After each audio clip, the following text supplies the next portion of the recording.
भाई मैं किसी का गुरु नहीं, ना मेरे को कोई गुरु बनाना है, ठीक है। तुमको इतना समझना चाहिए कि तुम्हारे घर पे एग्जाम्पल के तौर पे तुम्हारे पास्ट में तुम्हारे पितरों की प्रॉब्लम रही है, बंधन रखा है। अब तुमने चार तांत्रिक के पास, चार बाबा के पास, चार पंडित जी से 10 अलग यंत्र, 10 यूट्यूब से, 10 कई पंडित जी से उपाय बुला के घर में चीज़ें ला के रख दी। तो उससे क्या हो रहा है, उन सब ने जो तुमको सॉल्यूशन दिया है कि तुमको जो तकलीफ आ रही है वो तकलीफ ना लगे। मगर जिस वजह से तकलीफ आ रही है, तुमको हो रहा मलेरिया और तुमको दी जा रही मलेरिया की दवाई। मैं बता रहा हूँ वो मच्छर की वजह से हो रहा है ना।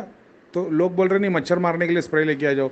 मैं बोल रहा हूँ नहीं भाई, जिस गंदगी की वजह से वो मच्छर हो रहा है वो गंदगी को साफ करो। तो मच्छर नहीं होंगे, मच्छर नहीं होंगे तो वो आएंगे नहीं, आएंगे नहीं तो काटेंगे नहीं। तो ना तुमको मेडिसिन लेनी पड़ेगी ना स्प्रे यूज़ करना पड़ेगा। समझ रहे हो? तो तुम 10 गुरु, 10 तांत्रिक, 10 तंत्र यंत्र घर में लगा दोगे, लेकिन तुम्हारी सोर्स जो पीछे रखी हुई है, तुम अंदर से कितना भी तुम बाहर से कितना भी वो लगा दो, क्या बोलते हैं ना वो, दवाई लगा दो, अंदर से तो तुम्हारी जो बीमारी है वो सॉल्व ही नहीं हुई है। तो उस पे काम करो ना। ये सारा कुछ घर में से धागा ताबीज यंत्र पित्र गुरु ये सब हटा दो। अपने ही पितरों को पूजो, अपने ही भगवान को पूजो, भगवान की एक फ़ोटो लगाओ, उसी का जाप करो, उसी पे ध्यान करो। उसी से सब कुछ मिल जाएगा तुम्हारे को। 10 अलग गुरुओं की ज़रूरत नहीं पड़ेगी, 10 अलग यंत्र की ज़रूरत नहीं पड़ेगी। मैं किसी का गुरु नहीं मेरे भाई। और दूसरी बात, सदगुरु और ये जो आपने ला के रखा है, ऐसे आप 10 चीज़ें ला के रख दो, आपको तो पता ही नहीं, आपने लेके आके रख दिया एग्जाम्पल के तौर पे, आपकी श्रद्धा है। जो शक्ति तुम्हारे घर की भूखी बैठी सबसे पहले वही खाने आएगी। समझ रहे हो? तुमने तो शक्ति के लिए भोग लग दिया, तुम तो शक्ति के रिचुअल फॉलो कर रहे हो। अभी लिंग भैरवी के ऊपर भी तो पितरों के झपटे दिखाई दे रहे। पितरों के झपटे का मतलब क्या होता है कि तुम्हारे पितर तुम्हारी बॉडी तुम्हारी शक्तियों को कंज्यूम कर रहे हैं। और ये झपटे किन पे दिखते हैं? जो लोग जाप कर रहे हैं, ध्यान कर रहे हैं, हवन कर रहे हैं, उन पे झपटे दिखते हैं। अगर ये लोग ये चीज़ नहीं करेंगे ना तो इनकी पूरी बॉडी काली पड़ जाएगी। काली पड़ने के बाद इनके बाजू में प्रेत खड़े हो जाएंगे। प्रेत होने के बाद फिर अपन देखेंगे भाई इसके बाजू में तो प्रेत है। फिर तुम क्रिया करोगे, प्रेत गायब हो जाएगा, बॉडी पूरी क्लीन हो जाएगी, एक डॉट दिखाई देगा, तुमको बोला जाएगा रमक या कंड रह गया है भाई। मगर वो रमक और कंड किसकी सोर्स है? वो पित्र की सोर्स है, वो देवता की सोर्स है, वो तो केस देखने में पता चलेगा। अब तुमने 36 चीज़ घर घर में सामने रखी है तो आदमी बोल देगा रे तो तुम्हारे पे तो कृपा है, हनुमान जी भी है, फलाने गुरु भी है, देवी देवता भी है। उसको यही नहीं पता इसके यंत्र रखे हुए। वो सारी चीज़ें निकालोगे तो बोलेगा अरे भाई ये सारी चीज़ तो हट गई। वही हम धाम में देखते थे, इतने सारे देवी देवता केस क्यों नहीं सॉल्व हो रहा? और वो बोलता भी था भाई मैंने तो कोई जाप नहीं किया, मेरे पास सिद्धि कैसे आ गई? घर में कुछ चीज़ें रखी होती, एंसेस्टर के पास से चीज़ें आ जाती एंसेस्टर की सिद्धियों में से। तो तो उनको पता है भाई ये जाप ध्यान कर रहा है, हमारा पूरा नहीं कर रहा, तो वो क्या करेंगे, वो तुम्हारे पास वो सिद्धि भेज देंगे जिससे तुमको मटेरियल बेनिफिट मिले। चार को चेक कर दिया, चार को झाड़ा लगा दिया, अब तुम उससे खुश हो तो तुम्हारे पास पैसा भी आ रहा है, तो वो तुमसे भोग लेना शुरू कर देंगे। क्योंकि उनको तो भोग चाहिए ना, वो या तो शरीर से लेंगे या तो तुम्हारे घर में जो तुम भोग रखते हो उससे लेंगे। वो सिस्टम बंद करोगे, वो चीज़ों को हटाओगे, तब तो डायरेक्ट सोर्स वहाँ जाएगी।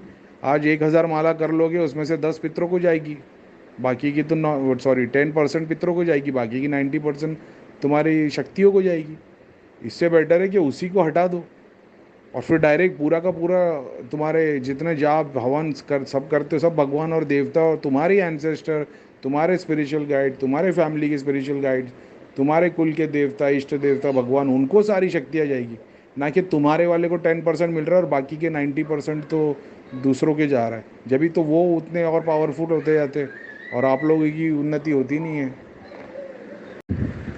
अभी जैसे ये सिस्टम बंद करेंगे ना, घर में एक भगवान की फ़ोटो है उसके अलावा और कुछ भी नहीं है, तो 99% जितनी तामसिक सिद्धि शक्ति प्रेत है जो प्रेत से ज़्यादा परेशान करते, वो ऐसे ही घर छोड़ देंगे। क्योंकि उनको खाना तो मिलने वाला है नहीं। शरीर में कितने दिन रुकेंगे, भाग के निकल जाएंगे। गुस्सा आना बंद होएगा, चिड़चिड़ाहट बंद हो जाएगी। अब निकल के जो चले गए, अब जो शरीर में रह गए उनके लिए क्या, तो उनके लिए अपन ने जो बताया सॉल्ट शुगर वाटर रेमेडी और जो स्पाइसेस की और वगैरह की रेमेडी बताई है, उसको खाना शुरू करोगे तो मेडिसिन की तरह बॉडी के अंदर हीलिंग पहुंचना शुरू हो जाएगी। वो लोग अंदर से जलना शुरू हो जाएंगे, टॉयलेट से बाहर निकलना का नेगेटिविटी ख़त्म हो जाएगी उससे।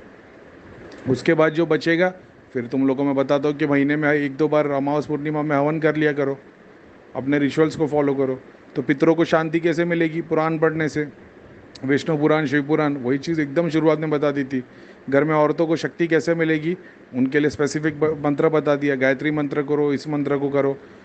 बेटे के लिए बताया कि बोले इसको, अब मेरे को पता है पापा को बोले कि बच्चे को बुरी आदत है, बुरी आदत इसके लिए जैसे आपको किसी टाइम पे तकलीफ आ गई वैसी बेटे पर आई है, आपने अपना केस सॉल्व नहीं किया बेटे पर आई। आज बेटा अपना केस सॉल्व नहीं करेगा तो उसकी शादी उसके बच्चों में आएगा, पीढ़ी दर पीढ़ी पीढ़ी चलता रहेगा जब तक प्रॉब्लम सॉल्व नहीं होगी। तो सॉल्व के लिए अपन ने सॉल्यूशन बताया, भोग मत चढ़ाओ, धागा ताबीज़ यंत्र मत रखो, भगवान की एक फ़ोटो रखो, उसी के नियम को फॉलो करो। मटेरियल बेनिफिट, स्पिरिचुअल बेनिफिट, हवन ध्यान सब उसी से ऑलरेडी बता दिया है। तो 10 अलग पंडित को बुला के 10 अलग मूर्तियों की तांत्रिक की पूजा नहीं करानी पड़ेगी। मेरे पास में इतने सारे लोग, अभी भी आपसे बात करते वक्त मैं किसी से बात कर रहा हूँ, रेकी ग्रैंड मास्टर है, 250 से 300 लोग होंगे मेरे पास रेकी के ग्रैंड मास्टर, तांत्रिक लोग यूट्यूब पे 50,000 1 लाख के सब्सक्राइबर लेके बैठे हुए तांत्रिक लोग।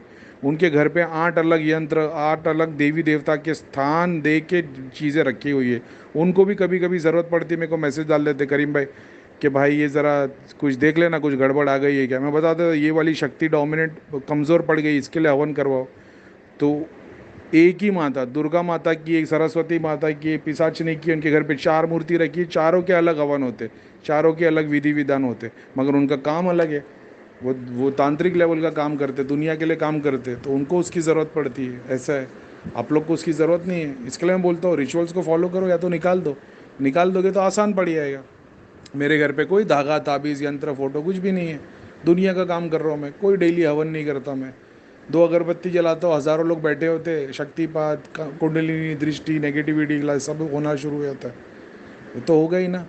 भोग चढ़ाना बंद करो, 90% प्रॉब्लम ऐसी सॉल्व हो जाती है। बचे 10% के लिए अपन देखते हैं, अब ये करना शुरू कर दो, है ना। तो आपके मम्मी के लिए, आपके लिए मैंने बता दिया, ये मंत्र का उच्चारण करो, डैडी को बोल दिया विष्णु पुराण पढ़ो, ये सब पढ़ो, पितरों को मुक्ति मिलना शुरू हो जाएगी, वाइट से गोल्डन हो जाएंगे। उसके बाद में आपके भाई के लिए मैं बताया मैंने, इला आगे जाके काम करेगा, समझ रहे हो। मंत्र जाप करेगा, उसके दिमाग में ऐसा है मेरे को सिद्धि चाहिए, शक्ति चाहिए, मटेरियल बेनिफिट मिले, इसके लिए मैंने बोला तुम वो सुनना शुरू कर दो, ललिता सहस्रनामा, उससे तुम्हारे सारे चक्र एक्टिव हो जाएंगे। एक्टिव होंगे तो अंदर से पुकारेंगे, जिज्ञासा अंदर से शुरू हो जाएगी, अपने आप अपने मंत्र उठाओगे, किताब उठाओगे और पढ़ना शुरू कर दोगे, क्योंकि अंदर से जिज्ञासा शुरू हो जाएगी। तो किसी तांत्रिक के पास नहीं जाओगे कि मेरे को कवच बना के दे दो, अंदर ही कवच तैयार होना शुरू हो जाएंगे अपने आप सारे के सारे। फिर सॉल्यूशन सब बताया मैंने, बस फॉलो करने की देर है। ठीक है, अभी आप लोग की शुरुआत है, आहिस्ते आहिस्ते सब सीख जाएंगे।